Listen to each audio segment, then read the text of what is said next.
It's March the 6th, 1945, in the German city of Cologne. Operation Lumberjack is underway. It's a big push to put a foothold up and down the west bank of the Rhine. The war is reaching its inevitable conclusion, but many Germans are still fighting on. Rising high over the city that's been devastated by Allied air missions, standing defiantly are the two towers of Cologne Cathedral.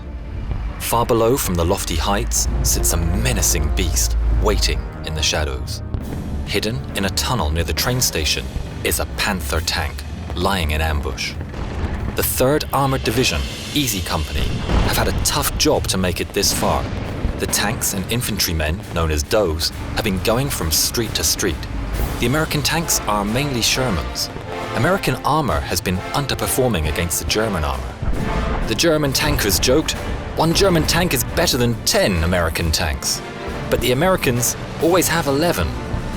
While having superior numbers, this mismatch in technology was denting the morale of the Sherman tank crews. The US answer is the T-26E3 Pershing tank. Still very new and somewhat under wraps, very few have been made, but one is operational in the center of Cologne today. It's a generation leap ahead in technology, with a huge 90mm cannon, an automatic transmission, and twice the effective armor of a Sherman.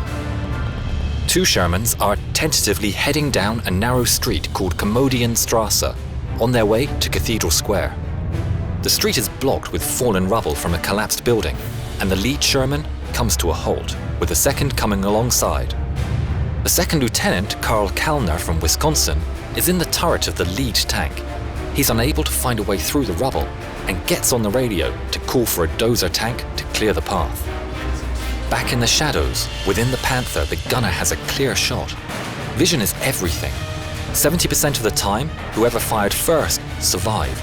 And today, the lurking Panther has eyes on its prey. There's a green streak of a German tracer, and the shell slams into the gun shield of Kallner's Sherman. The deep clang that reverberates around the streets, but the hull remained intact.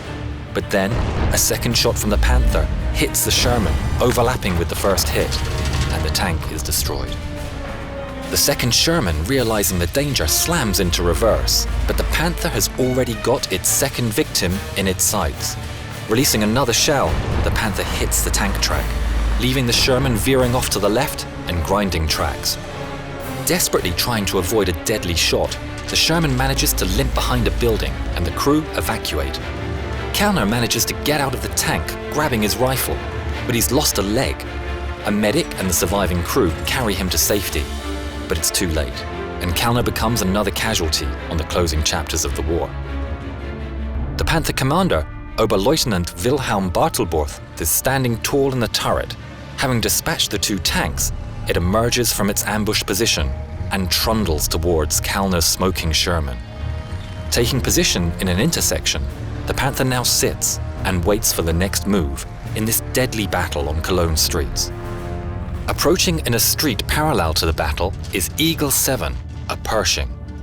There's a shout outside, and the tank commander, Bob Early, opens the hatch.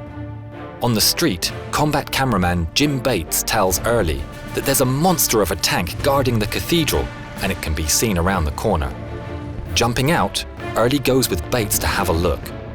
Taking cover in a building, they see the monstrous Panther sitting at the intersection, its gun still facing down Komödienstraße towards the Shermans.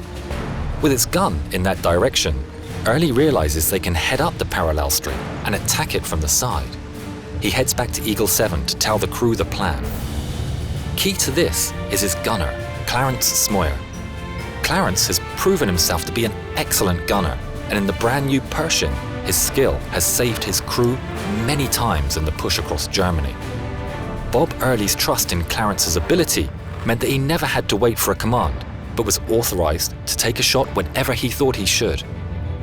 Back in the Panther, an uneasy feeling of premonition came over Bartelborth. He guessed the Americans may come from a different direction and directed his gunner to turn the turret to the right to face the currently empty street. Unaware of this development, Eagle 7 trundled forward to take out the monster tank. Clarence lowered the 15.5-foot long barrel and turned it to the right, ready to take the shot, as soon as they cleared the buildings. "Shoot wherever you want," Early told Clarence. "He's just sitting there like he owns the place." Already loaded was a 24-pound T-33 armor-piercing shell, and the loader, Don DeRiggi, had another at the ready for a fast second shot.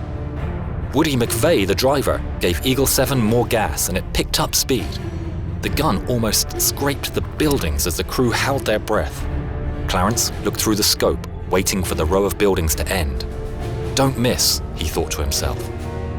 As the Pershing emerged from the intersection, right into the path of the Panther's gun, the crew gasped in terror, and McVeigh, in a panic, hit the gas as Eagle 7 came into full view of the Panther.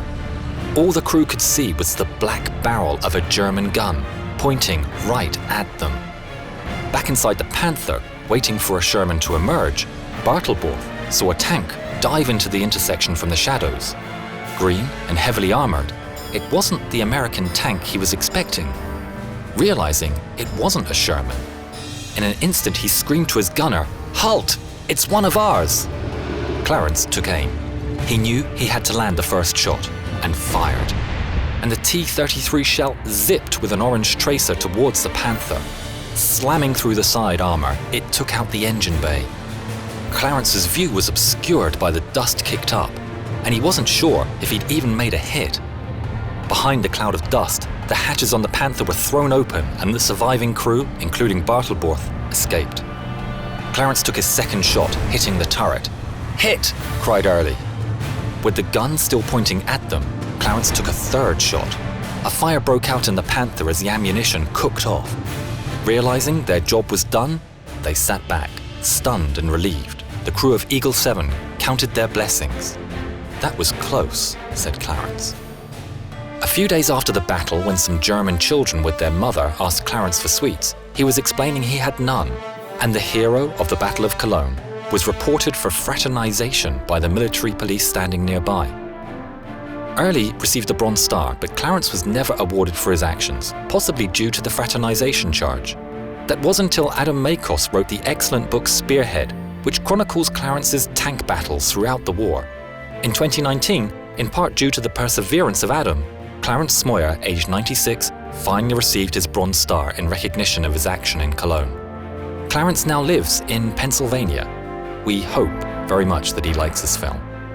Most viewers aren't yet subscribers, so if you like this film, please support us by hitting subscribe. Thank you.